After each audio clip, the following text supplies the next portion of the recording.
Singapour, voici un pays qui a compris l'importance et l'intérêt de l'éducation comme levier de développement économique, social et culturel.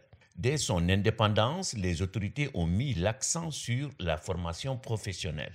La main-d'œuvre étant plus qualifiée, l'industrie et le bâtiment qui étaient en plein développement n'auront aucune difficulté à recruter. Ensuite, l'île va se donner une nouvelle ambition sous l'égide de son premier ministre d'alors, Lee Kuan Yew.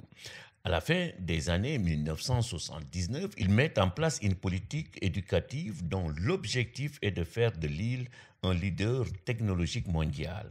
Pour ce faire, l'éducation scientifique devient la priorité. Les mathématiques occupent une place stratégique.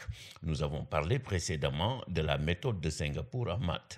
Autre décision majeure, la revalorisation de la fonction enseignante. Les autorités ont compris qu'il faut des enseignants qualifiés et motivés pour atteindre leurs objectifs. Le pari est gagnant. Singapour a l'un des meilleurs systèmes éducatifs du monde. Selon le classement PISA, ce petit État, depuis 2016, occupe la première place en lecture, en sciences et en mathématiques.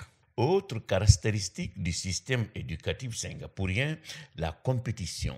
Pour avoir accès aux meilleurs établissements, il faut faire partie de la crème. Alors, pour se donner les chances, les élèves ne comptent pas les heures qu'ils consacrent aux études. On estime que la journée de cours s'étend de 7 heures à 17 heures, auxquelles s'ajoutent des cours particuliers.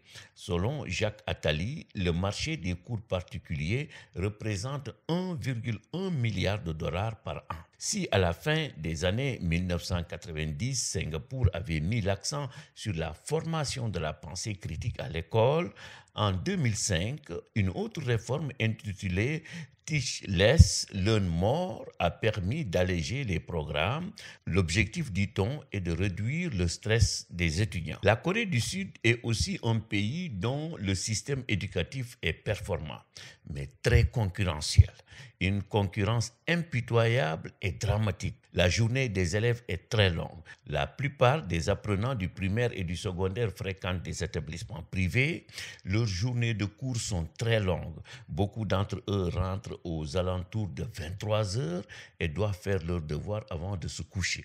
Ce travail acharné s'explique par le fait qu'il faut avoir d'excellents résultats pour espérer entrer dans les meilleures universités.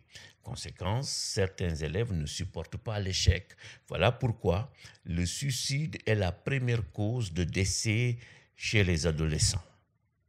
Singapour et Corée du Sud, deux pays prospères qui ont bâti leur développement sur la qualité de leurs ressources humaines, formées dans des écoles de bonne qualité par des enseignants valorisés et motivés.